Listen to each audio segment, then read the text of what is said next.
Good morning. I will. Hank, thank you for doing that tiny URL. That solved our problem, I believe. It solved it for me. I haven't heard back from others. One person said it didn't work for him. I forget who. It didn't work for me for sure. What, the tiny URL? Yes, because it was just a shortened version of the full URL. And the problem is the full URL has a unique token for that point in time that expires soon after that. Okay, I guess we can't use this then as a quick link. I don't was hoping you understand could. that, Sal. What the link is just it's the link you click on when you go to the website. You click on the button that says pay with PayPal or whatever that says on there. Yes. But I'm saying, I don't know what's behind that button. It's not like a standard link that shows up at the bottom of the web browser. I'm wondering if it's running a script or something, and it generates a unique token so that when you connect to PayPal, you have a secure connection that's unique for that one transaction. And that's what shows up when it redirects to a web page.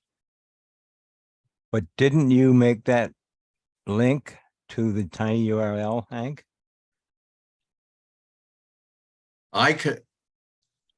When I had the page up that said, click here to pay, I have on my browser I don't know what it is. Maybe it's an extension that creates a tiny URL for wherever I am. Oh, it creates a tiny URL. Yes. So you don't have that that link built into the button. The tiny URL is just a way of shortening a longer one. But yeah, when I click on that, it takes me to paypal.com, PayPal/donate token, big long string. And that's probably the token that Hank had when he was on that page, when he made the tiny URL. But when you click on that, what happens? Then I get something's not right. This page doesn't exist. As I did clicked on it Stan and as did I. Yeah. I clicked on it and it worked. Temporarily. Oh, okay. Huh. All right. We'll go back to the way of directing people to our website and walking them down to the link. Yeah. Use the URL for the for that page of the website, not the basic page of the website. The one that says join. Which is what I suggested Will do multiple times now, that he was originally going to do, except he was taking people to the home page, and instead he just needs to take them to the membership page. Okay. Just ask him to scroll down and click the button. That'll work. Is all that on the, the website there? I mean, all that information we're just chatting about? We're chatting about membership renewal emails that Will plans to send out and what should be in the content of that message. He wants something that he can say, click here to pay, and it takes him directly to a page that you can pay on PayPal. Oh, good idea. And Well, it doesn't work. That doesn't work. It does work if you use the link that I provided, which was the link to the support and subscribe page, rather Correct. than the welcome page. Which is what we're agreeing Will should do. Yes, okay. Oh, wait a minute. We've all agreed Bill's going to do it, and let's talk about something else. Okay. Stanley sent me a walkabout link, and I don't think we want to use that, Stan. All right, my apologies. New subject, gentlemen.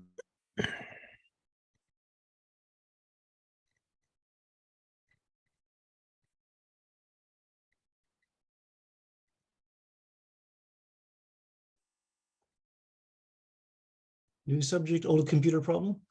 I got dumped off, I think, for a second, but I'm back on and not muted. That's interesting. Okay, what we're going to do, the only thing we're going to do today until we get to Q&A is gather information about who is using what sort of device for this Zoom meeting and for other things you do in the realm of computing. I have produced a poll, and I am going to launch that poll. It's called the Who Has What poll. And I've listed some things that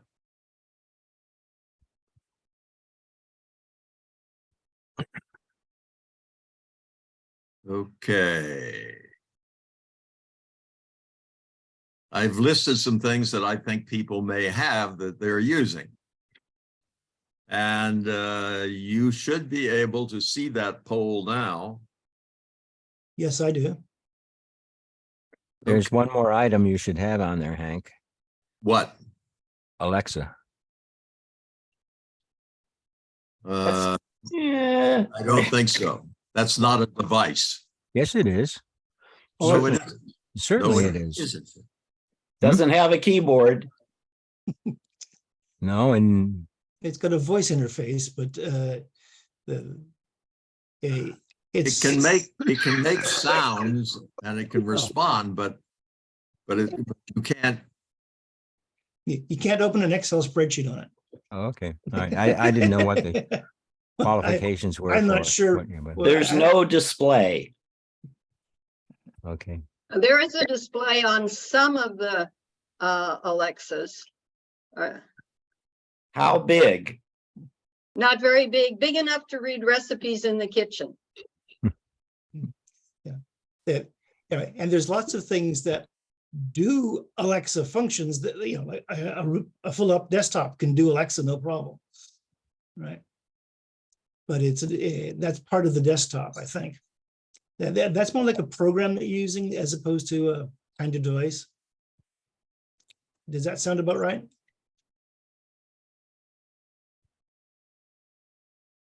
I was just going to suggest the iPhone versus Android as two separate devices. Because And there if are we're- subtle differences between the iPhone and Android smartphones. And if we're going to do that, then we should have basically Android tablets versus Apple tablets too. They're the same Right. distinction. Can I Oh. ask what the poll is for? The poll What is do a you- preliminary to a either discussion or a tutorial on how to use some of these devices. That was the original suggestion. And I thought it was worthy enough to gather the information to begin with. But that's up for discussion. And then I was also thinking,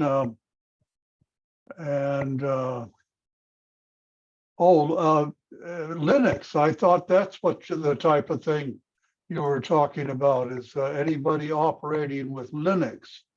I don't, and I'm not advocating. That's the type of thing I thought this poll was about.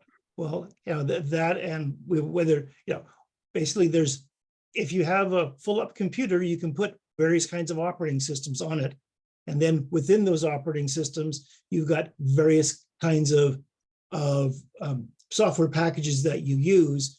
I mean, I could say that I've got an Intel desktop PC running Windows 10, and I want to use LibreOffice to do something.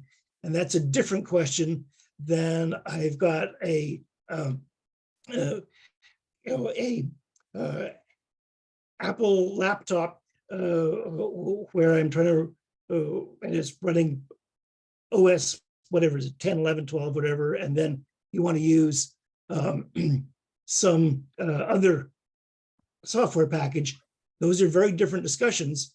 And we need people to be able to talk to those combinations. So I think we need to go a little bit more than just what kind of device, but how do you use it, the device? And I think that's actually pretty interesting information as to what do people do with their devices. Well, all I want to do this morning is collect the information, and let's talk about that for a minute, because the poll, let's see, right now we have 15 participants, but You want us to, I'll answer only mine. 13. Let me finish, please. People keep interrupting me while I'm in the middle of a sentence. Right now, the poll says 5 of 13 have participated. Problem is, we have 15 participants today at the moment. Saul? So Zoom polls are not open to hosts and co-hosts of the meeting. Aha! There's a guy. So you can't vote, Saul has the answer. and neither can I. Well, I can unco-host you so that you don't care? No, it's okay. It's just, I'm just explaining that people don't realize that the polls in Zoom were really originally designed for the webinar format where you have a panel and the panel is collecting information from the audience. And so you can use them in a non-webinar, meaning regular Zoom meetings like this, but the polls work the same way. They're not available for the host or co-host to vote.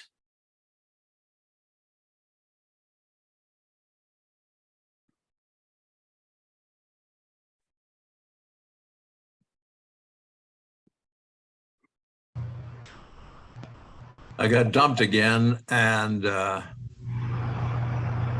back.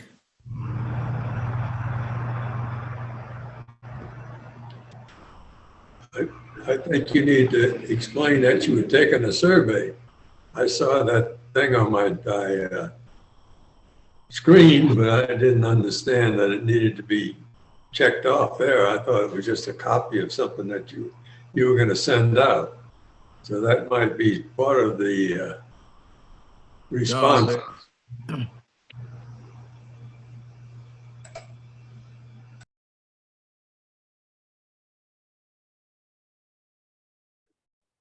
Let's see.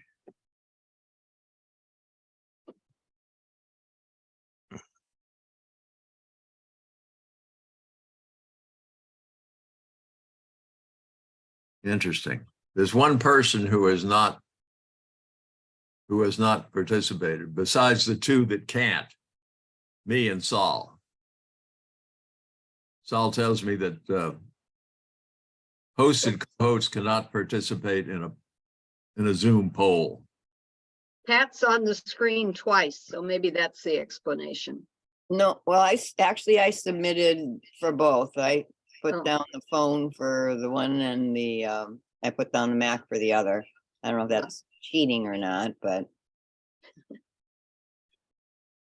So I did submit it. Okay. No, we're still gaining participants. We're up to 16 now.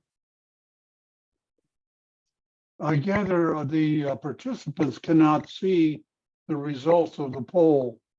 Is there any way we can see them? Or can you summarize or? Yes, but I don't think you can do that until I end the poll. I have a polls button on mine, and I can, it's showing me, who has what multiple choice and percentages about how many people have what kinds of things. Yeah, so can everyone see the thing that I can see, which lists and the number, which shows the percentage of each item? PC desktop says 7 out of 12, which means No, I that don't see 12 anything. I don't see that. I don't see that. Well, I saw a polls button down on my bar there. I clicked that, and for each of those things, it shows me a percentage. Mine Oh, yeah, says, I see it now. I see it. mine says PC desktop, 64% of respondents said yes. So And to Mac, get that, excuse me, sorry, David, I'm breaking my own rule. Are you done? I'm done enough. So if you can't see the who has what poll, go down to the taskbar of Zoom, the black taskbar, and in the middle, there's one that says polls. Click on that. Mine doesn't. I don't have that either. I don't have that. Then go to more.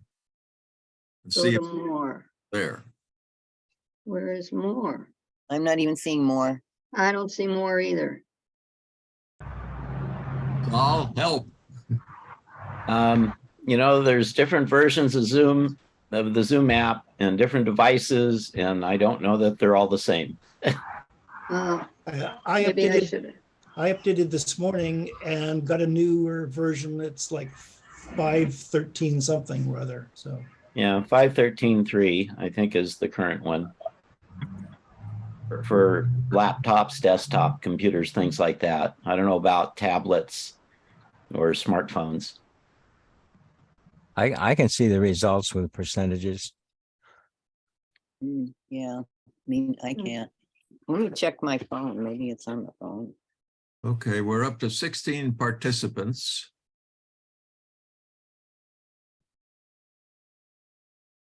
And 12 of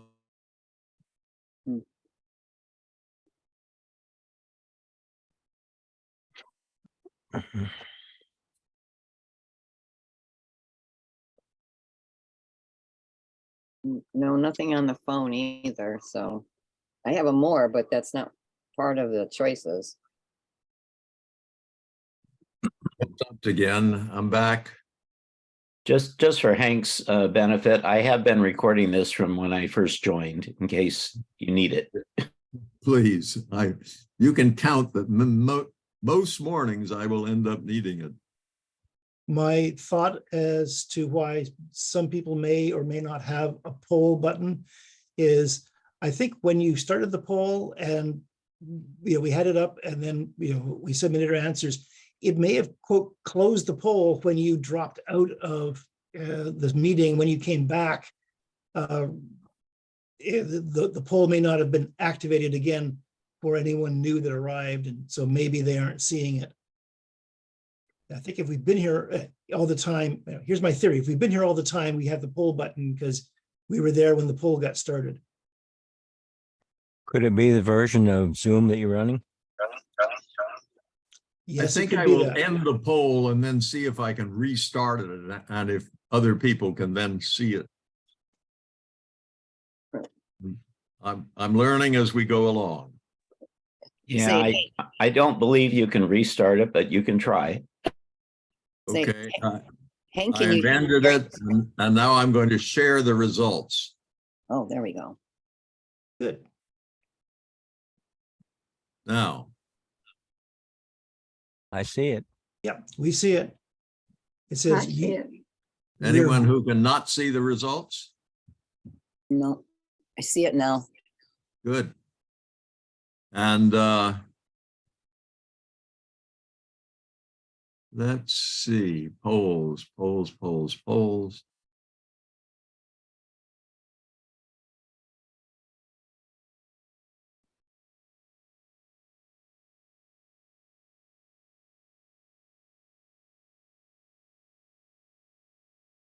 Got dumped again, but I'm back. I'm going to stop sharing.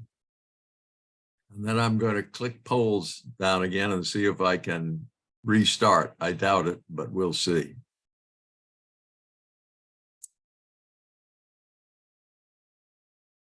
Yeah, I can relaunch the poll. All right, let's do that.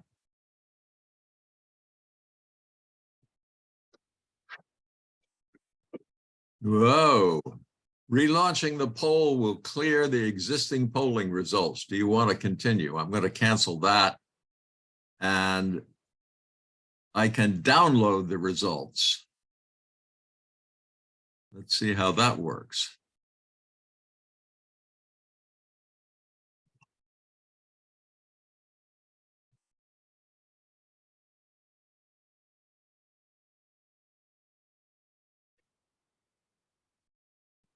Uh-oh.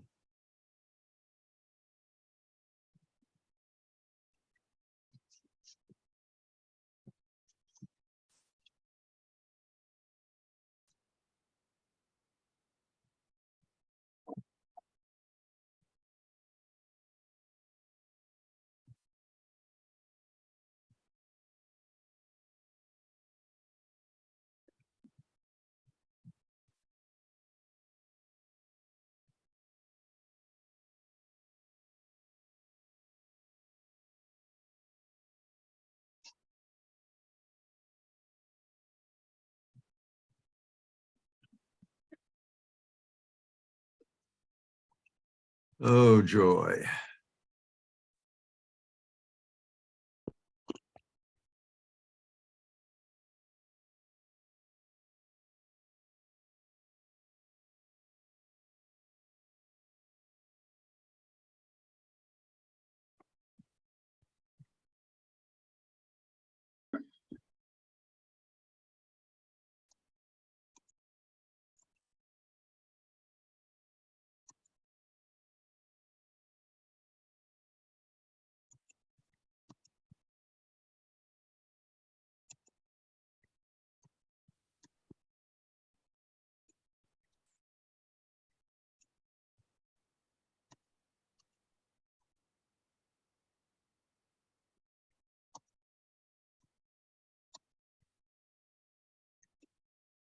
Okay.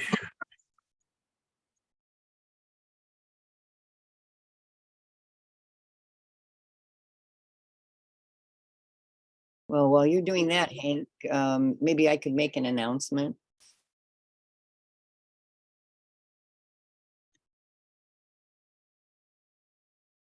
Go ahead, Pat.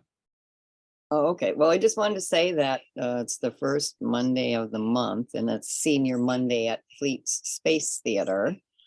So the topic this time is going to be artificial intelligence. And the movie is going to be Antarctica. So the movie's at noon, the lecture is at 10:30. They open at 10 and lines usually start about 9:30. So if anybody's interested. They're usually pretty interesting. Even the ones that don't sound so good are usually pretty interesting. Can I ahead, have the floor back, please? I keep getting dumped. And that's why people are beginning new subjects. I'd like to finish up this this who has what session. I'm unable to download it because I don't have the password for the email that it would be downloaded to, which is the AppSug4 email. But I have I've captured a snip of the screenshot of the screen that shows the results. And before I yield the floor and go on to Q&A, let's have a little more discussion of why someone suggested I do this. David, I think you had something you thought. Well, yeah, there was, first of all, get a sense of, what devices people have so we can say, okay, well, if nobody is using e-readers, then we don't need to schedule stuff about that. If lots more people are using smartphones than are, working on laptops, then we can adjust, what kinds of topics we have to talk about. I think also it would be good for, if people say they have a device, then we can say, well, what's something that you could share? Two things. What could you share and what do you want to know? If we get that from a fair number of people, then we should have a fair bank of topics to try to talk to. Well, then you might want to say that maybe you don't have an e-reader, but maybe after a presentation, you might want to get one. Looking at let's just talk about the results. There's obviously the PC laptop looks to me to be the highest. Oh, no, it isn't. Smartphones. Well, this doesn't say this is who has what, not who uses what for Zoom meetings. So almost everybody has a smartphone. And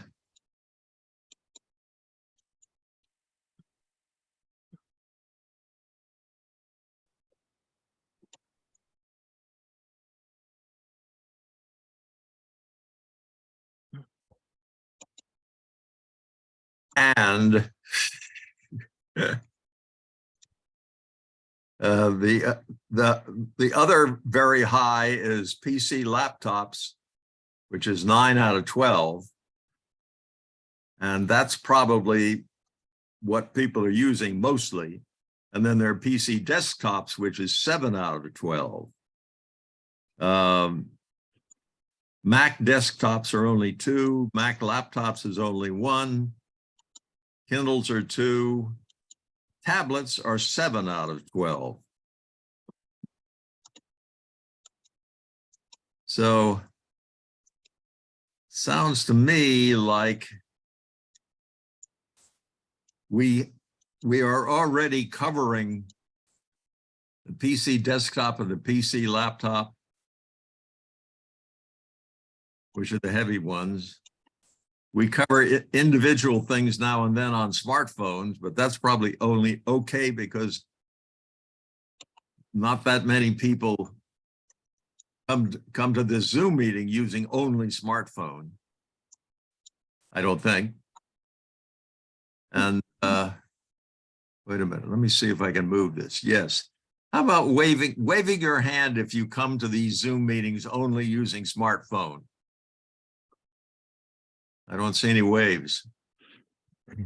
You can hear me, right? Yes. Yes. Okay. All right. So I think I'm right about that, which means to me that the one thing that we probably should have some discussion about, and maybe ask someone who uses this all the time,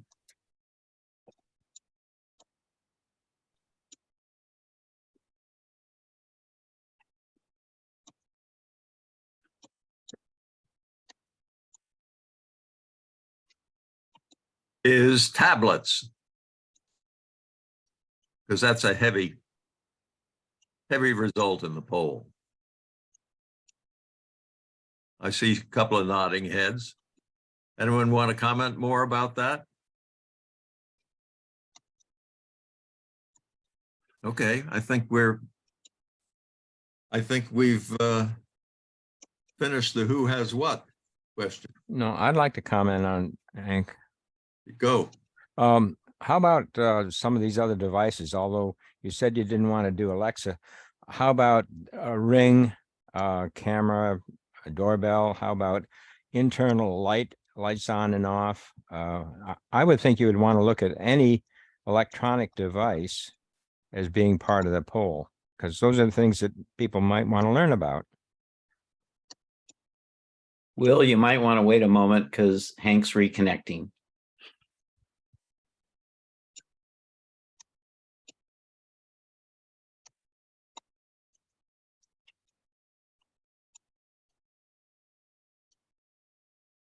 I think it would be nice if everybody identified themselves by what they're using now, as I have and as Ross has, to indicate what we who are here are working with.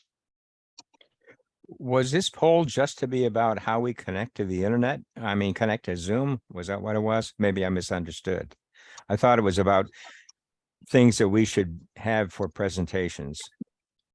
Well, I took it as if how we connect to the internet. I and how got we dumped. spend our time, and that might have been my error.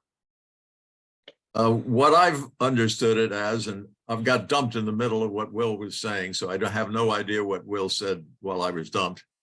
But what I've been thinking is that the reason for doing this is to tell us if we're missing a group of people who often use one of these devices for things that we don't talk about, and we should. Not necessarily for Zoom, but for Zoom and other things. I see a couple of nodding heads. Well, Hank, what I said earlier was I thought it was to find out what sort of electronic devices people have and should be maybe presentations. And that would not limit it to things that just had keyboards or connect to Zoom. I was suggesting things like the Ring camera and telephone, or light controls that you have. I'm sure there are several other things too that we might talk about. But I Well, guess, go ahead. so you just wanted to limit this to how people connect to the Zoom. No, I don't want to limit it to how people to Zoom. Okay. Well, I question why. I see some shaking heads in agreement with me. Yeah. Okay. Well, I was wondering why and you I didn't. think that's a fertile ground for tablets, because tablets can do all sorts of things. Yeah. Kindle just is sort of really just a tablet, isn't it? More than that, you can literally connect to the internet with it. Well, can't you connect to the internet with a tablet? Yes. It's more than just an e-reader. So I think it's interesting. We all have smartphones, so all those topics are there. I remember you went into genealogy once, and I learned about Storyworth, which I've used over and over. Every time I come away with something new. So I agree that it should be just anything relevant to people like using computers, like you said about the doorbells and things like that. That's my 2 cents. Well, we can, I'm always willing to schedule. Oops, lost him. I think we can finish. He's willing to schedule anybody for anything. Must be that snowstorm in Hawaii now. Yeah. That's the problem. It's the snowstorm that we just had. Yeah. Okay, we can, I think we can add Ring doorbells just because.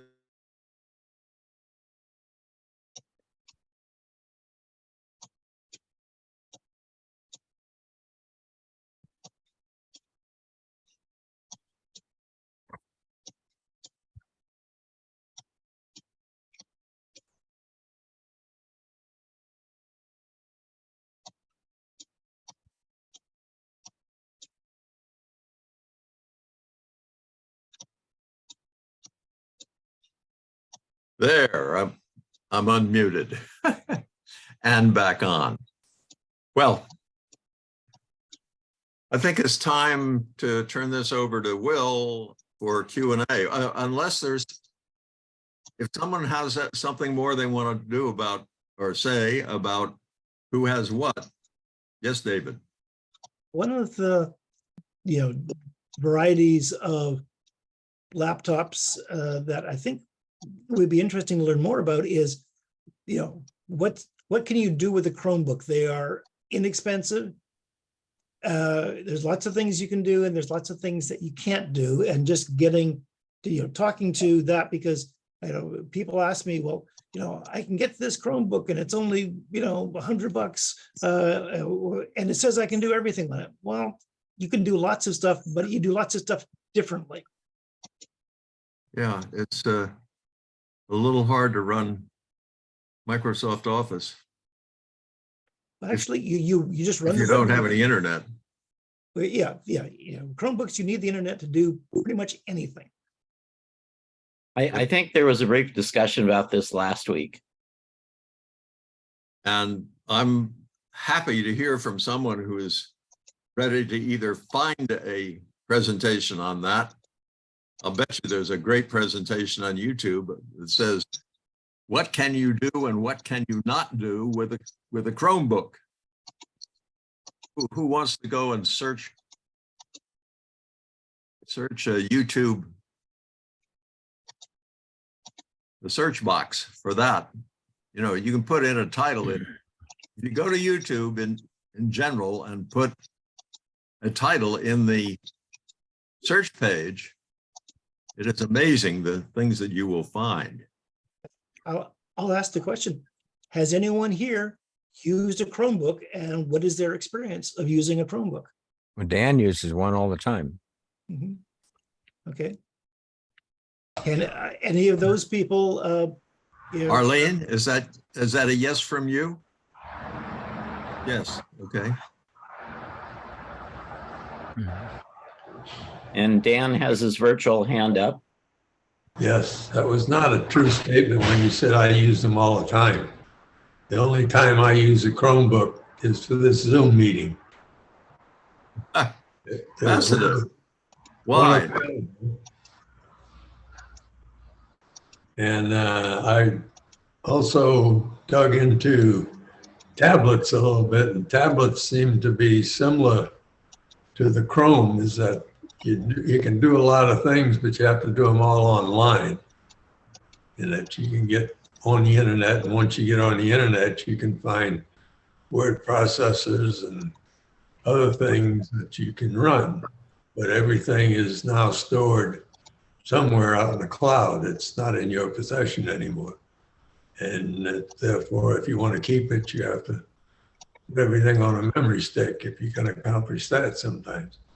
But that was one of my concerns about what can you do with a Chromebook or a tablet, because they're very cheap these days. You can get a tablet for $60 or so. You want a small one, the large ones are $150, $160 or $180, somewhere along there. And looking through some of that earlier this week, I found that Walmart has their own brand, which is an On, and it's a tablet, and they're selling a 11.5-inch one for $169. It runs Android.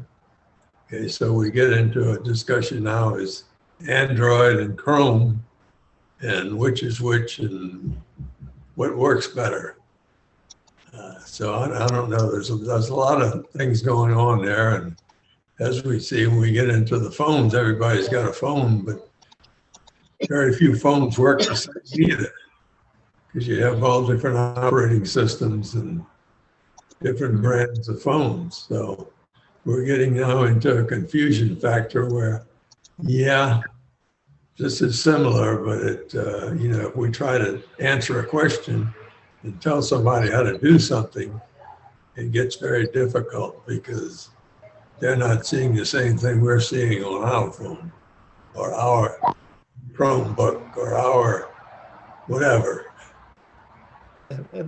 That's why a couple times when I've done a presentation, if I'm talking about my phone, I'm going to basically use that software that I can share the screen of my phone so you can see what I'm seeing, because that is probably going to be a little bit different than what you see on your phone, because your phone either has a different version of Android or was set up by a different telephone company to use a different set of icons to do the same kinds of functions. They'll have different,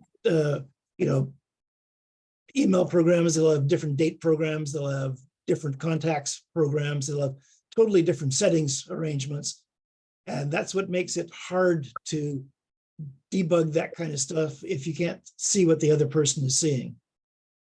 So how do you show your screen? I use that software that it's called AirDroid. AirDroid, yeah. It's just called Android. Air Droid, AIR Droid. Aha. And you load that onto your smartphone? And your computer, and they talk to each other and allow them to share the screen. Ah, AirDrop. Okay. You probably taught me that before and I unlearned it. It is the seniors computer group. We know that. So Oh. I just wanted to comment that if anybody is interested in learning about Chromebooks, some of the branches of the San Diego Public Library, if you have a library card, you can check one out for 3 months for free. Huh. Book, huh? That's valuable information. Do you know which, or is there a way of finding out which branches? have I those think you just available? need to call. I would call the nearest one to you, and if they don't have it, they might either know. They're getting added to over time.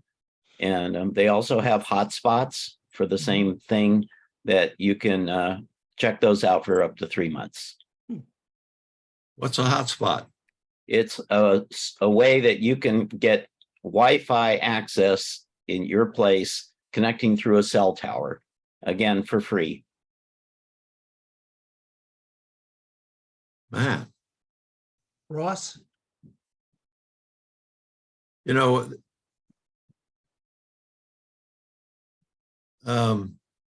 Saul, could you put what you just said into a couple of clear, concise sentences and send it to me by email? Yes, I will do that. Send it to my entire Zoom list, because I send this out to probably close to 100 people every.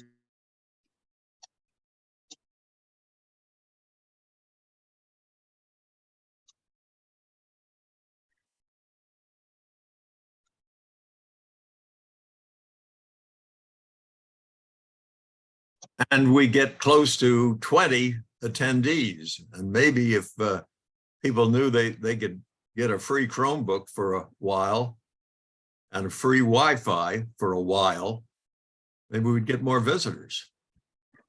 I believe Ross has his hand up. Yes, he does. Ross, thank. Unmute. So I get involved with customers all the time saying, I want to buy a new computer or a new phone or a new tablet. And my first set of questions to them is to try to understand how and why they use the device that they use now. And then to say, if we go from X to Y, what are the differences? At our age, I don't recommend that people do something different than they're already doing it. Unlearning how you do things and learning new can add more problems. If you're in the Mac world, I would recommend you stay in the Mac, and the same with an iPhone or an Android. If you say, I want to go to a Chromebook, I would ask what programs and how you want to do it. As mentioned, there's a lot of things that you can't install onto a Chromebook. You have to do them online. So I don't really recommend a Chromebook. If you might as well, to me, spend a little more money and have a Windows PC laptop that you can install the programs on. It generally works out better that way from what I have seen, but everybody's different. And yes, you can go and try those, but it's a lot of work to learn a new operating system and a new way to do your word processing or your things. If you're saying, I just want to do a little browsing on the internet and I want to use my email online, then any of those devices will work just fine. And this depends on which one you want to have to take with you as you go around, or if it's just something you want to hold and play with every once in a while. That's all. Yeah, or whether you want to use it to read ebooks, and then you need, to me, I recommend, one of those tablets with about an 8 to 10 inch screen, and they're very nice for that. You can carry them around. But if you want to do anything where you need a keyboard and a mouse, I think getting a full up computer is probably a better experience. And larger screens for aging eyes. Yes, I just worked with a customer yesterday that they had broken the top of their laptop. The laptop worked just fine, but around the power button, it was broken. And I told them we can just close the screen up, put a keyboard and monitor attached to that laptop, and you can continue to use it. There's no problem with the laptop itself other than the physical part that was broken.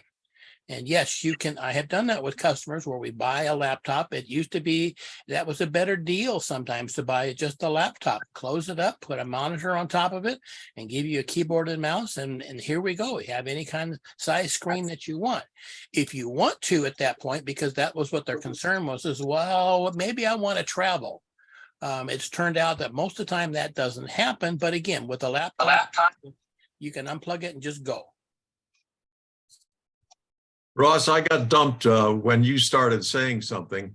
So I heard the end of your discussion about it's better to stick with what you know rather than unlearn something and relearn something new. Right. Does, So again, I just are you spoke of, suggesting that I should not ask all those who are not attending if they might attend if they had a Chromebook? That's what I'm thinking of saying. If they can attend now because they have a computer of some sort and they have internet of some sort, then they're obviously not attending because they're not interested. But if they aren't because they can't, I want to give them that option. You object to that? well, I don't see the issue of running Zoom through Chrome. And if I may, Hank, I think you had it at the tail end of what you said. The libraries program was originally intended for people who had nothing, maybe not even a smartphone. So if they got a hotspot and a Chromebook, at least they could get online at home. But it's available to anyone. And since it's only a temporary thing, I wouldn't, basically that allows them to see if they would use it. And if they would, at that point, I think they should think about purchasing their own, but it gives them a way of trying it without having to buy it. Yeah. Fine. Okay. All right. Are we ready to proceed to Q&A? Anybody? One quick Hand up? comment, if I may. Alan Bug, who occasionally visits this group, is a very great representative of the library. And he will probably be with us next week, but he can answer all the questions about access to the public library for Chromebooks, hotspots, and all other stuff. He should be with us next week. Okay. Now that I know that Zoom has this polling feature, maybe we can use it to just check on all kinds of programs that people might be interested in, whether they have anything to do with, connecting to Zoom or not, down the road. Okay. I don't think that non-hosts can set up a poll, can they? No. No. Okay. So Well, tell me send me an email saying what you think I ought to set up the poll to do. I would ask people what sort of programs they might be interested in, and then do a poll on whether there's enough interest to do that. It may be that they're the only person that has an interest in that particular thing. You might wait a moment because Hank's coming back in. Here we are. Okay. Yes, Will. Yeah, I said we might ask people to submit ideas and then do a poll on it to see if there's enough interest to actually have a program. It may be that they're the only person interested in that particular topic. But The polling feature is nice. I don't understand. What are you suggesting we ask them to propose? I'm just saying that we could expand the polling feature to cover any subject that people are interested in and find out if there is a general interest in it or if they are the only one that has interest in that particular subject. Okay, but that means that I have to have a list of subjects. So I think what I hear Hank asking for is if someone has some things they'd like to get a poll about, send him the questions for the poll, and he can put it up when he runs a meeting. And just to clarify for Will, in case you're not aware, since you're apparently aren't on how polls work with Zoom, unless Zoom has changed it over time, and I don't know whether they have or not. Originally, the way it had worked is that you have to prepare polls before the meeting starts. You weren't able to do them on the fly. Now, maybe you can now, I don't know, but before you had to do them before you started the meeting. Yeah. And so they were limited as to whatever you did ahead of time. So they have to be planned ahead. Yeah. Well, we could suggest that people send an email to Hank of any particular program they might be interested in, and then run a poll on it later on and find out if there's more interest than just that person. Well, I would say that every week Hank sends out an email, and in that content of that email, he invites people to offer subjects for presentations already. Yep. I've never Anyway, read that far. Dan has his virtual hand up.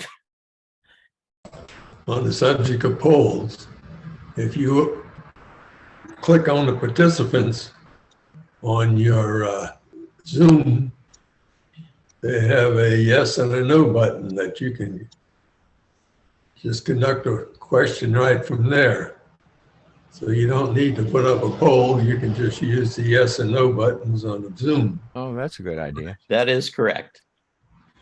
And the other thing I wanted to give out for information here, if anybody's interested in spyware, Frontline KPBS is going to have a documentary on Tuesday, part 1 of 2, Tuesday at 10 p.m.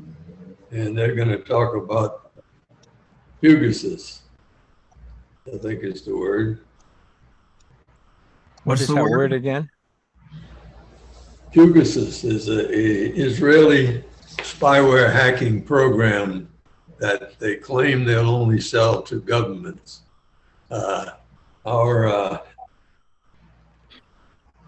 representatives in Washington are arguing about that now, whether the United States should use it or not. And that's another subject, but there was a big article in a newspaper on the 29th, and talking about the lawmakers are trying to stop the FBI from using Pegasus, and another program that just came out called Graphite.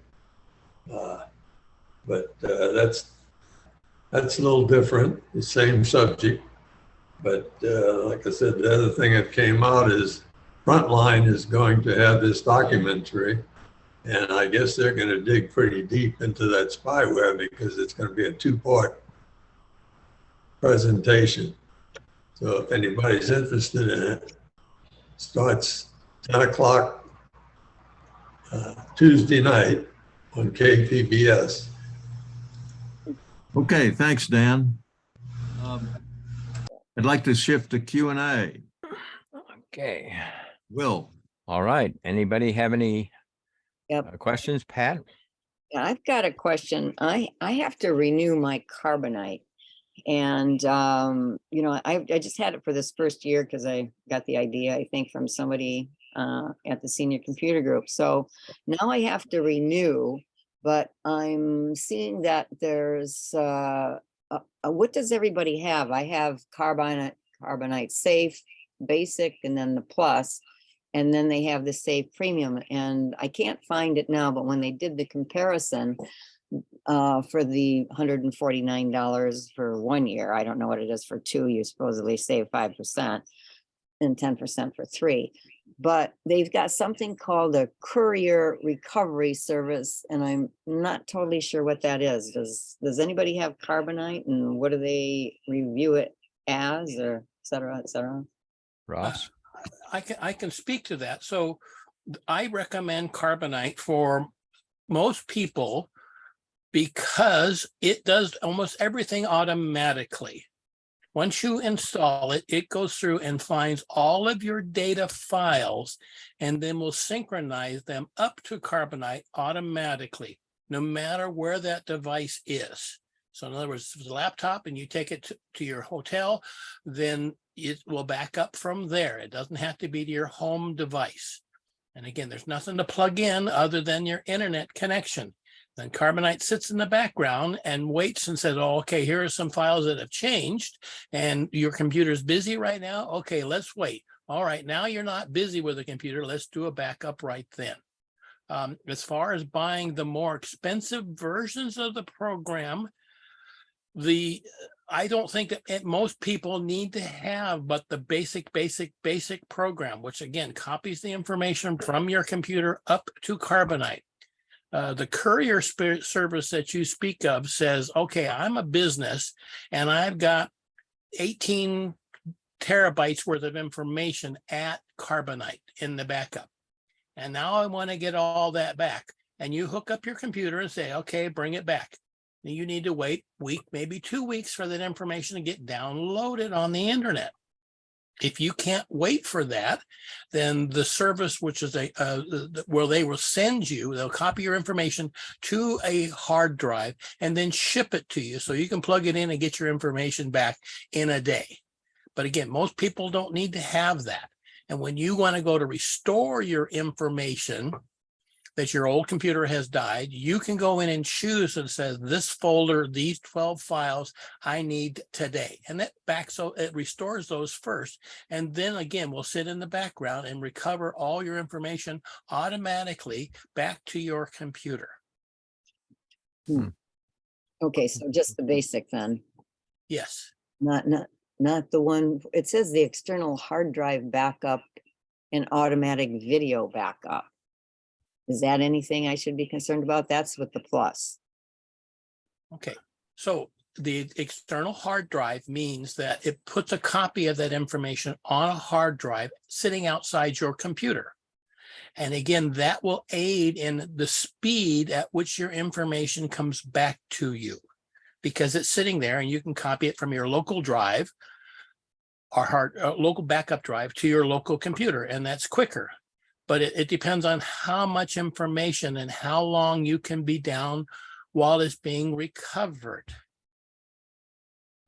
You have to be careful with the Carbonite, as you mentioned on the videos. It does not back up videos automatically. You have to pay a little more money because videos are generally larger size, and then that will back it up.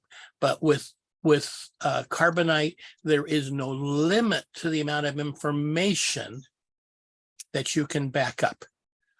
If you have a network drive, if you have an external hard disk, then yes, you need to buy some of the higher end versions of the program so that you can click on those and say, yes, this external hard drive, these files on another server or workstation, I need to make sure are backed up. Then you need to have the more expensive ones. But again, most of the people, my customers, home users, only have the data in their profile that they want to back up. And Carbonite does that very easily and does a backup, and you can get the information back. Okay, good.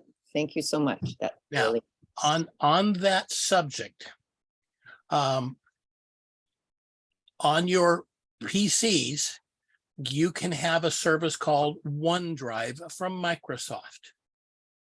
And they give you, if you sign up with a Microsoft email account, Hotmail, something like that, Outlook.com, they give you a certain amount of space worth of email or data space. And I kind of think it was 15 gig. I'm not sure. If you have a Office 365 account, they give you more space that you can use. When you set that up, it's a little more tricky to get it set up, but you can say, back up all of my data files. Everything is behind your username up to Microsoft Online.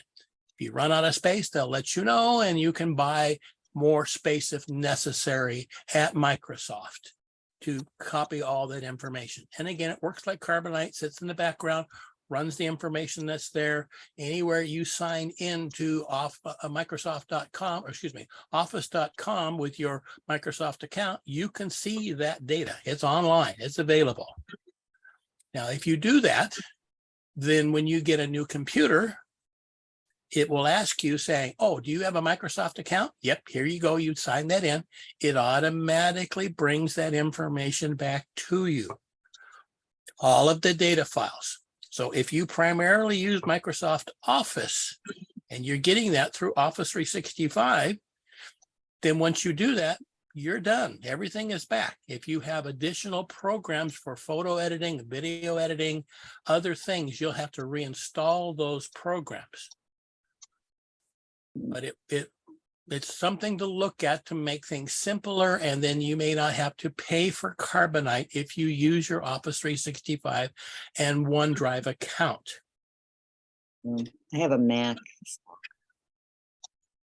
And I I was, haven't added that, although there is a free version for the Microsoft that I guess I have an Outlook account, so I get some sort of a free version, but Online.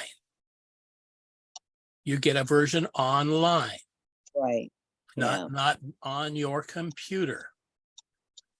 So if you have those files saved to your computer, your Outlook and or say Word files to your computer, then it will be backed up by Carbonite. Or with a Mac, using the Hello. Time machine. Time Machine is a way to back it up to a local drive, but you can do it online through your Microsoft I'm account. online right now with 17 people, and I'm running the meeting, so I think I better call you back. Hank, you're still talking to us. He knows. I would Yes. mute him, but I think I he's do going to wanna hang talk. up soon. Because I want to tell you what I have done and Can I have I a went ahead and question? muted him. It's okay. So I'm a- before we go on, I just want to mention with on a Mac, you can back up everything to iCloud. Right. They give you a certain amount of space with your computer, and then for $1 more a month, you go from 5 to 50, and then for $2 a month, you get 200 gigabytes worth of online backup. Wow. Okay. Okay. Okay, Can we move on to Fran? She's been patiently waiting to speak. Fran? So I'm so glad you brought up OneDrive, because I do have a 365 account and I use OneDrive. So I want all my, when I go to my Windows PC documents, not all of those files are on the OneDrive. So what am I doing wrong that they're not syncing everything? You're muted. You're muted, Ross. Need to go into the configuration. So you need to open up OneDrive and see what is selected there to being synchronized to Microsoft. So what do you select? Everything.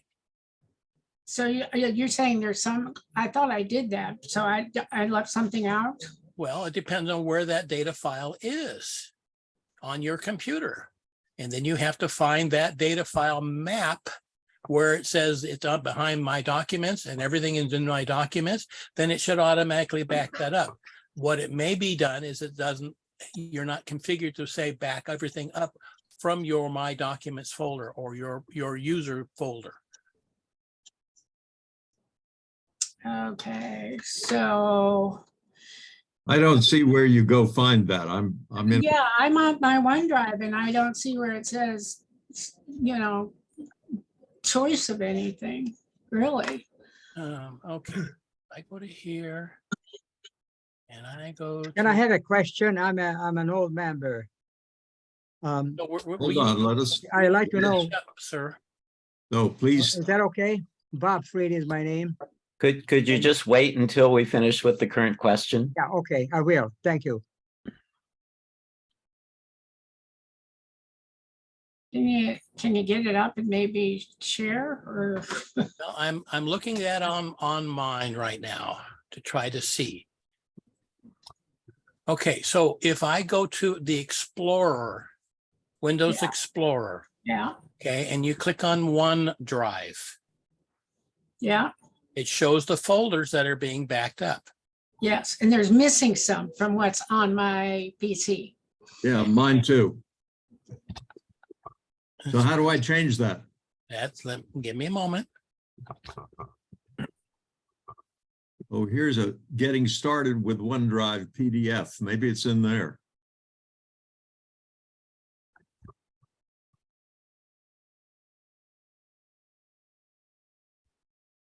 Okay, so if you go down to the lower right where the time is over there, and you can see the cloud there, you can right click on the cloud.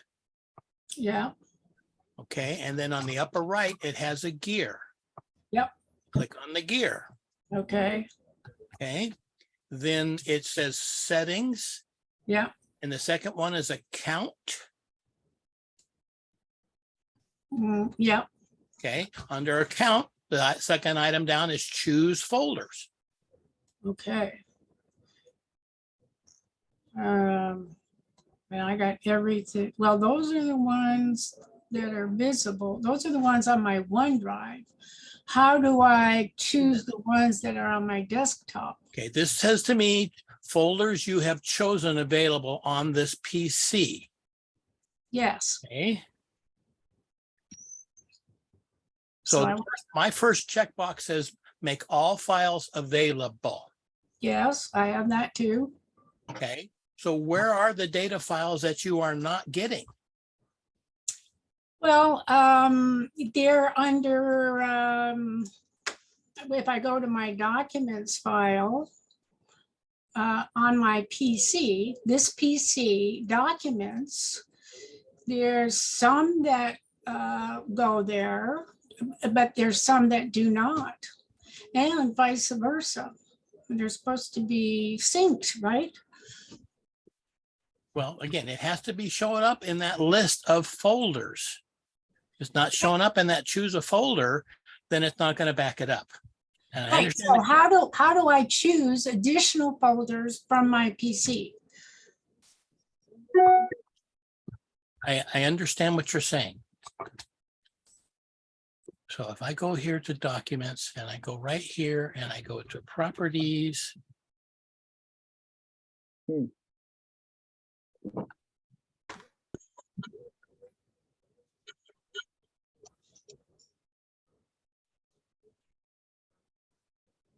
I'll have to look it up and say, this is how you add additional folders. Okay, And I will send that to Hank to say, here is the procedure that you go through, add Thank you. items to your OneDrive to make sure you get everything backed up. Now, what you need to be careful of is on that first page that we looked at there under settings and account, it says how much information you have available.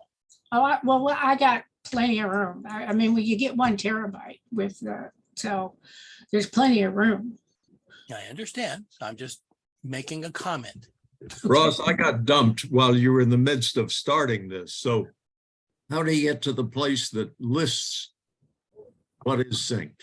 I'm going to send you a procedure that you Okay. can share to everybody that says, here's how I check what folders are being backed up and how you can modify that list, add to it, remove from it as necessary. Thank you, sir. Next, Okay. Bob, what is your last name, Bob? Bob Freed, F-R-E-E-D. Hi, Will. Hi. I call Bob. you sometime, but my question is, I bought a printer that only wants to print PDF. And what about if a Microsoft Word? I can copy something into Microsoft Word, but the printer is not gonna only wants to print PDF. Really? I've never heard of that. What kind of printer is that, It's Bob? an HP 2700E DeskJet. but I think their problem is not the printer. The problem is what your print program is set at when you go to print.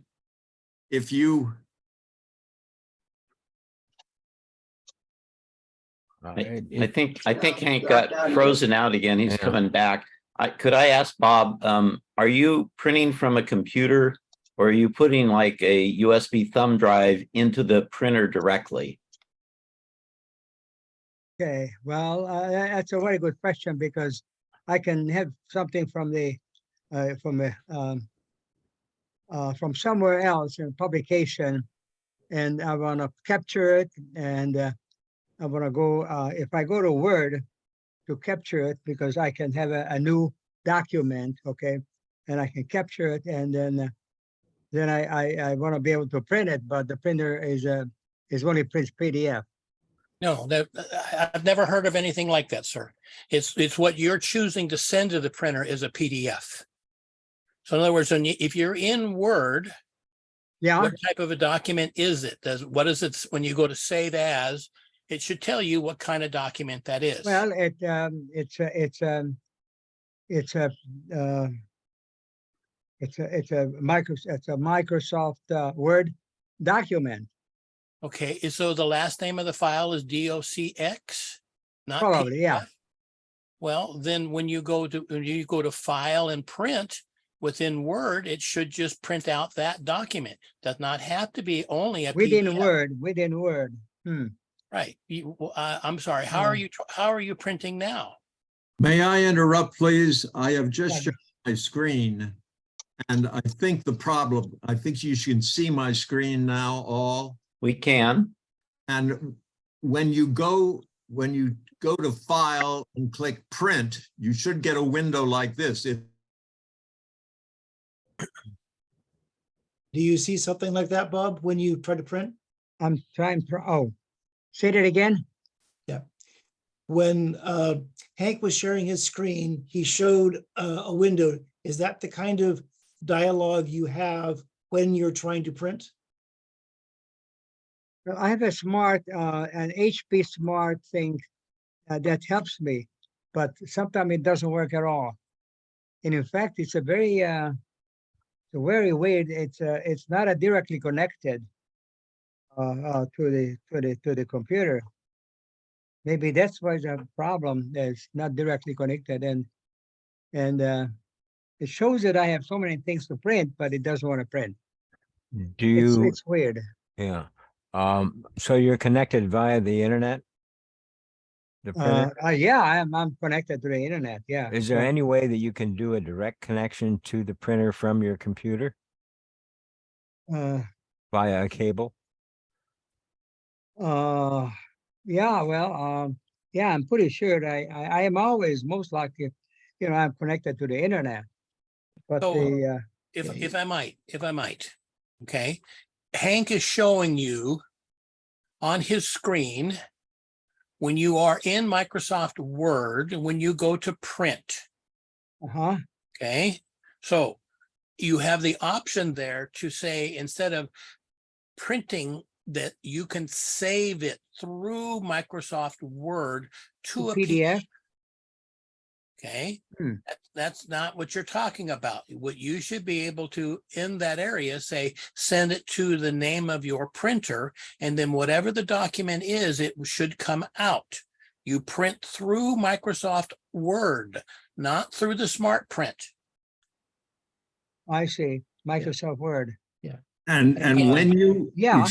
excuse me a minute, let me show you what I'm sharing my screen with right now. When you select the printer in Microsoft Word, one of the selections is Microsoft Print to PDF. And I think maybe you have that set. You see, you can change what is selected for the printer. And the one you should select is the one that you just bought. It ought to be listed there. My printer is a PhotoSmart 6520. And if I select that, then when I click print up here, it will print through this printer right there. Yeah, well, whenever I print, I make sure that the printer shows up on the on the list of printers. You're And doing does this in Word? I am not sure It sounds to me like feeling. you're trying to use the Smart Print program from HP, which has multiple features and things that it can do, like helping you scan. But you want, if you say, I want to print a document that's in my Microsoft Word, then you need to be in Word when you do that. What Hank was showing us is the capability of Microsoft Word saying, here's whatever document that you have, and I want to convert that to a PDF and save it on my computer, which is a print to PDF, but that's not actually where it will come out the printer. It's a way for you to create a PDF from a Word document. Okay, I'll try that. Interesting. I never knew that feature existed. Glad to hear about it. Most PDF programs give you that capability of saying, Yeah. take this and convert it to a PDF. Good. So that's, sometimes that's what you have to submit, is they'll only accept a PDF. They don't want a Word document or an Excel sheet. They want just a PDF. Okay. So under printer, that really isn't going to a printer. It's just In what creating Hank a PDF showed file. us, what Hank showed us was in Word, the way you have to create a PDF. Right. I don't Yes. believe that's Mr. Bob's issue.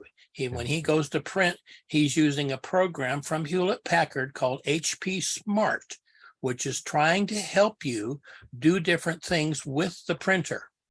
And my suggestion is that he goes into, as Hank was showing, is you go into Microsoft Word directly and then go up to where it says File and go down to Print. And then Okay. make sure your printer is chosen, and then it should come out. Okay, I will try that. Yeah. Okay. All right. Thanks very much. Okay. Fran? Fran? So now that you're talking about printing, one of my other questions was on the Mac, when you go to print, you have this lovely option of print to email. Is there something similar, a driver that you can do in Windows? Well, through Outlook under Windows, you can then attach. Yes, whatever you have. I know. And also through the PDF, you can do that too. But I'm looking for like a one-stop, because say I open a document and it's a PDF and it's on my, or it's not a PDF, it's just a Word document and I want to email it. So I go to print and instead of fax or, print PDF, in that list, you have a list print to email, which I have on my Mac, which is really kind of sweet.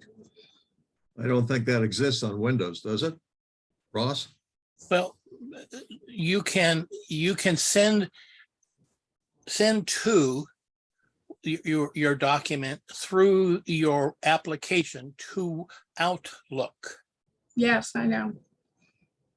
So, and you say you have that capability now in the Mac, it doesn't matter what you're printing. If you're not in Outlook or anywhere and you just want to send something by email, be it a website or something, it just automatically opens up the email. Well, I see here. Let me share so my, she's talking about in a Mac, sir. I looked it up and there's some add-ons, but they don't really work that well. And you want to do this in Windows? No. yeah, Mac. I'm doing it. It's automatically there in the Mac, but I wanted to know if there was something equivalent in Windows. In Windows, yes, there is. You have to me, the only way to do it is to use Microsoft Outlook on your computer. And then you have to set that as your default email program so that when you go to send it, say send by email, it knows to say, okay, I'm going to open up Outlook. Excuse me, Ross. Here is So you're in Windows. Yeah. Send. But Using email. yeah, there is that option, but it's not under print. That's what you're saying. So it's it's save and send. Yeah. Again, to me, the only way this works is through Outlook. And again, you have to have Outlook on your computer. Yeah, I've been doing that. I was just looking for something even faster to do. And why would somebody not want? Why is PDF always preferred over like a Word document? It's harder to infect. Ah, okay. So when you're sending a PDF, it's basically sending a fax. Okay, good to know. See, I've always learned something. And I would add that PDF always renders exactly the same, no matter what platform anybody's opening it on. Which is why it's called the portable document format. I agree with you 99.99%. That's the case. Where I have some customers that use some strange fonts that they use that are specific to them. When it renders on another computer, if that font isn't there, then it comes out funny. But again, that's a rare condition. Okay, I got dumped again, so I'm asking, did you all hear and see what I did about the Microsoft Word option of Yes, we saw that. send? Yes. Okay. I think that answers Fran's question. Okay, do we have other questions for Q&A? Oh, yes. Arlene. Arlene? Are you waving goodbye, Arlene, or you want to ask a question? You're muted, Arlene.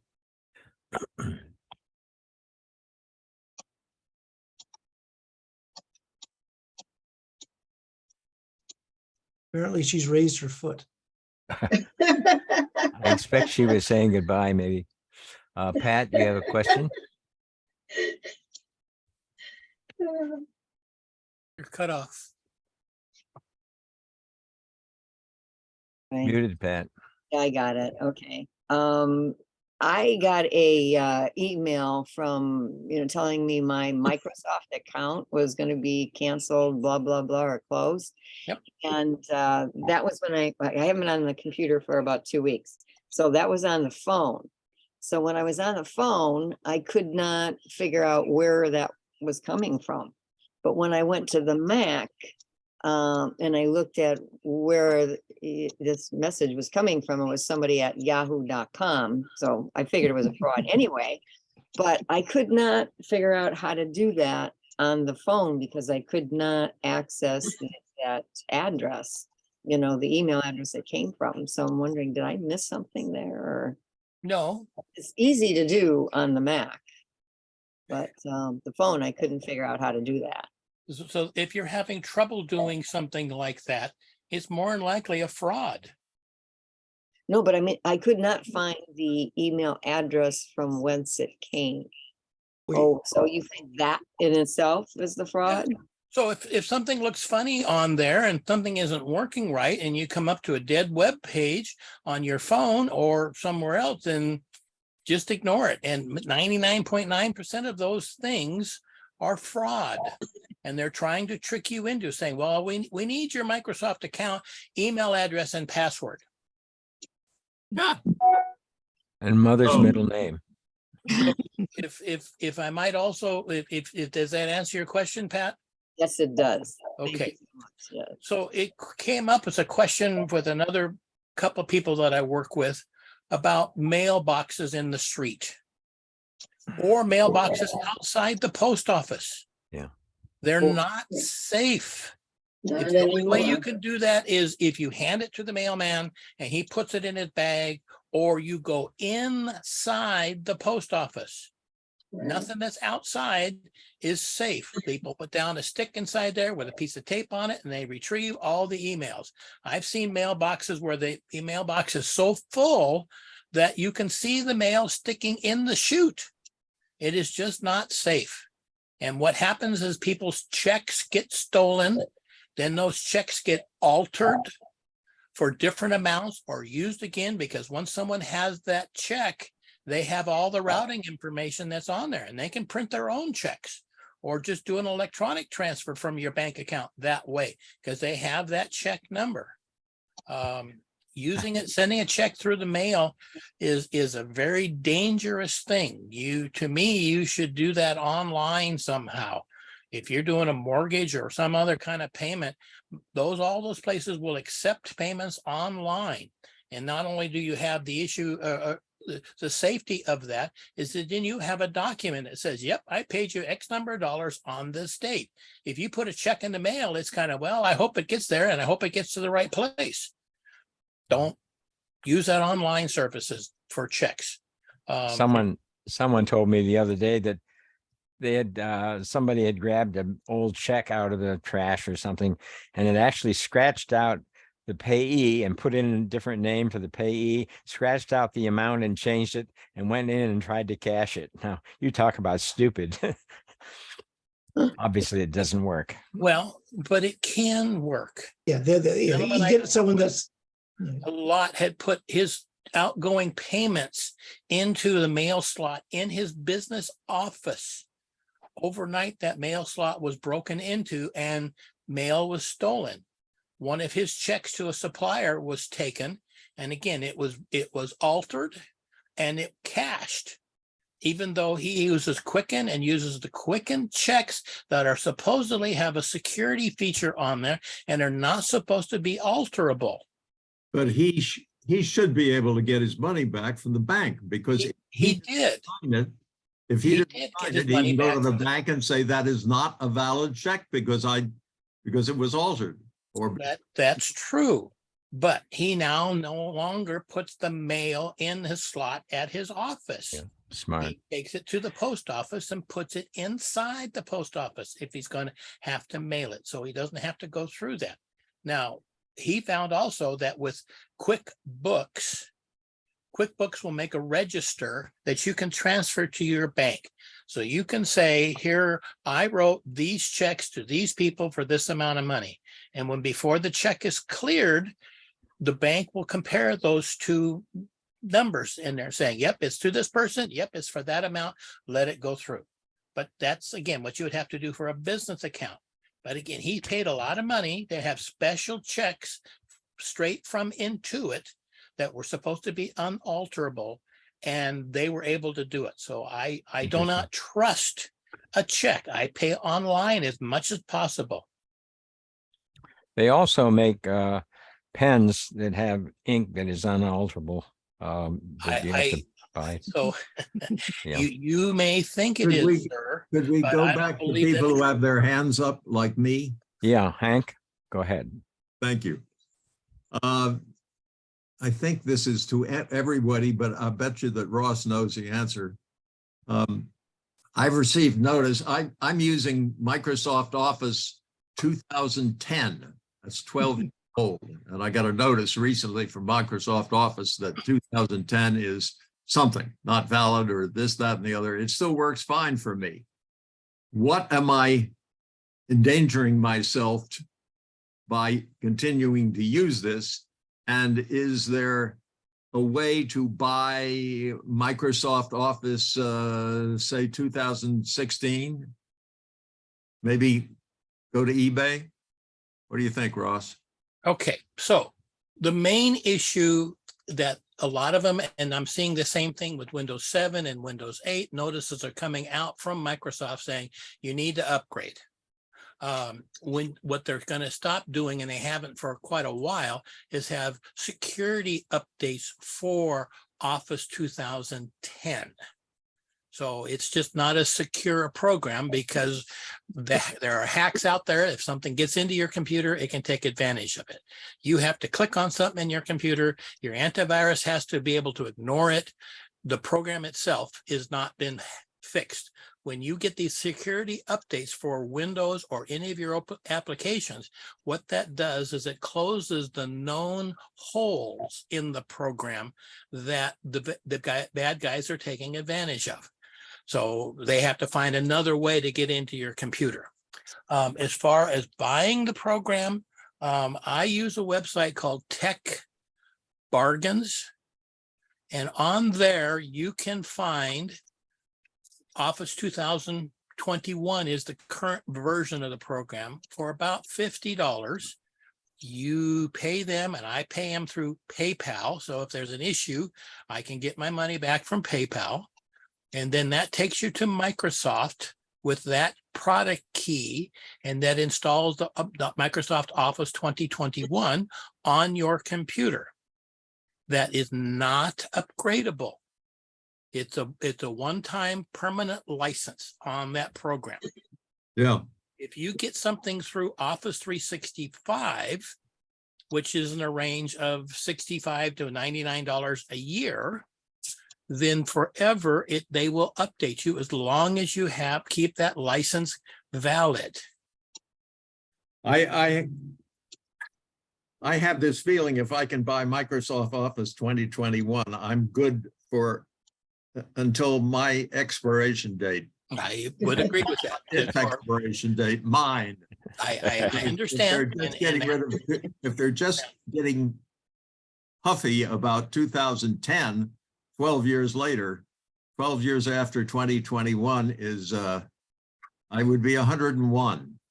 Well, they are always trying to find more ways to make money off of you by enticements and saying, this is the new program. It'll do these things so much better. But most of it we don't do. If you the big issue with most of the people that I get involved with doing these type of upgrades is when you say, I have a new computer now, and I want to put all the old stuff from my old computer on there, and you want to move your Office 2010 to your new computer, say goodnight. You have to get a new one. Microsoft will not allow you to install and authenticate that program on a new computer. Until then, you could probably still continue to use the one that you have, sir. Got it. Thank you. Pat, you're back up. Okay, my unmuted. Okay, good. I had a question which I've forgotten, but when Ross was talking about the mail, we always had that issue in wherever I worked. So I never mailed anything in those blue boxes unless there was a pickup within an hour. Oh, okay. Yeah. And so, because when I worked on Fletcher Parkway at the Save-On and Fletcher Parkway and Navajo Road, the kids, especially around senior graduation time, the whole mailbox would disappear. So, but now we brought up another thing. Yeah, that's the kids. They said it was the kids. Because they found the mailbox with all the mail in it, just wasn't where it should have been. It brought up another point in that I found out just by accident, it's been there a while, that there's an auxiliary post office in our Pilgrim's Hallmark in Sierra Santa. Well, so I dropped off a couple of things there because I didn't want to get up early in the morning and go mail it there at the post office. But what I noticed is that the box is just sitting out there, so anybody can come and pick it up, you know, can help themselves. So I don't know if I really like that. But my question was. So again, the best way to do it is if you have to, you take it inside of a standard post office and you drop it in the mail slot inside. Other than doing that, you know, all bets are off. Right. Let's get back to computers and away from post offices, okay? Okay, well, the next question was about what, you know, Ross was talking about, that one that you said from Tech Bargains where you paid $50, but it wasn't upgradable. Yeah. Does that mean it wasn't supported? No, it's a full licensed product. You can buy Microsoft Office two ways, basically. One is through a subscription through Office 365, which you pay on an annual basis, again, $60 to $100. And then when the new version comes out, they just install it on your computer automatically. You have no choice. Or you had with Microsoft Office packages before, you would buy it and it comes with a license key. And then when you go in and license it, then it authenticates, and then you have that particular version of the program. And that's what stays on your computer with that license number. It does not automatically upgrade. So when the next year's version comes out, you still have the old one. It still works. It's just not the new one. Yeah, well, I don't want the upgrade, but, ask about that. Oh, that's okay. Can't think of, I had another question on that, but that's okay. Yeah. Now- Ross, just to be clear, the one you installed that way, it still gets security patches. It just doesn't get upgrades. It has, as long as Microsoft is supporting that version of the program, it hasn't expired as far as Microsoft says, nope, it's more than 8 years old. We don't give you upgrades anymore on that. Yes, it fully works that way. Okay. You recommend that then? Is that it for? It's again, you can buy the subscription through Microsoft and have it go on forever, or you can go through something like Tech Bargains and find one that's that's got where it's an offsite. It's usually back in through maybe Thailand or Taiwan, where you're getting a license number from them. Is that 100% kosher? Yeah, probably not. Does it work for me for years and years? Yes. So instead of saying, I'm willing to, I want to do this the right way, I want to have 100% legitimacy program, you can buy the program. Microsoft Office is about $200, $250. Again, for that same one license key. For $50, I buy it this other way through one of the websites through Tech Bargains. Buy it with my PayPal. So if there's a problem with that website, then I can get my money back and then only pay $50 and take my chances. Okay, let's move on to Fran. She has a question. Fran? Well, I notice it's getting late. I had a question about Zoom. I'll bring it up next time, but I just want to say real quick about the buying those key numbers. I go to a site called PC Sales Online, and you can get outrageously cheap stuff. And what they're actually, my understanding is a computer that has broken or been sold and they never used the license that had it included, they extract that number from that, something like that. I don't know if you think that's true or not. Number two, I think it's really hilarious now that you're saying send electronically money versus the other, because there's all this talk about how unsafe, going online with your money is. As I've been hit twice, once to my bank account and once with my charge card. So I don't know what to do.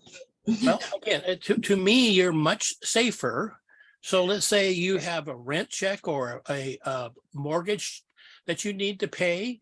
You're much better off to pay that online to that organization directly. Now, is your bank account online? Yep. No matter what you do, your bank account is online. The IRS is online. All of those things are online. So can you get your account, credit card hacked in some manner? Yes. But you had to take that credit card out and use it somewhere online, and you had to be careful about where you do that. So that's why I mentioned, like when I go to buy the software packages through Tech Bargains, as I use my PayPal account. Yeah, I use PayPal a lot. PayPal sends an electronic amount of money from your account to that other person's account. There is no credit card. They cannot come back with more.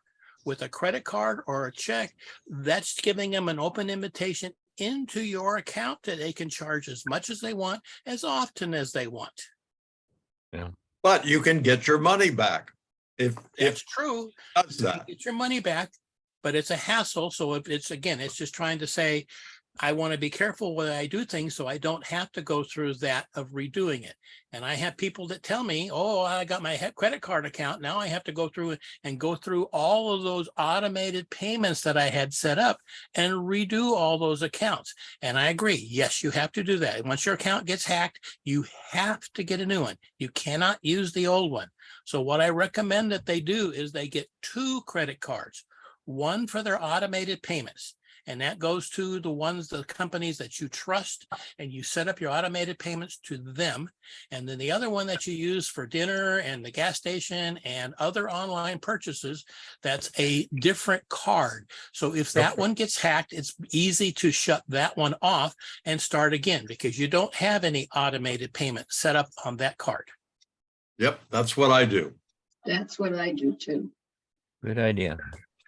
Okay, Saul, no, you don't have, anybody else have questions or comments? We have a happy New Year's, folks.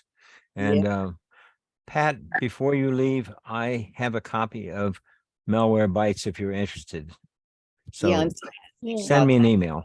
okay, will do. Okay, folks, I'm ready to leave. Hank? I'm ready to leave. And Will, before you go, you said for me to send you the payment through PayPal. What PayPal account do I send it to? I mean, My name. it's just Will Wakely then? Yes, yeah. Yeah, it's not Correct. Will Wakely at something.com. No, it should just be Will Wakely. PayPal is based on email addresses. Oh, okay. You have my email address. Okay. All right. Happy New Year's, everybody. I didn't realize it was New Year's Eve until just now. Yeah. We'll realize it. We will realize it out here starting about dinner time when the cherry bombs and rockets and everything else start popping. Yeah, nothing here. When I went to buy beer the other day, there was two entire checkout lines for fireworks. They're very big here in Hawaii. It's a cultural thing. All right. See you all next week. Next week, we are going to learn all about charts and graphs in Excel. Mhm. See you, Mr. David. Good. That's I right. think that's going to be fascinating. And I'm going to throw in one about why Lotus 123 for DOS is better than Excel. Okay. Okay, See you folks. next week. All right. Okay. Bye. Bye. Aloha. And the reason probably is Excel doesn't run on DOS.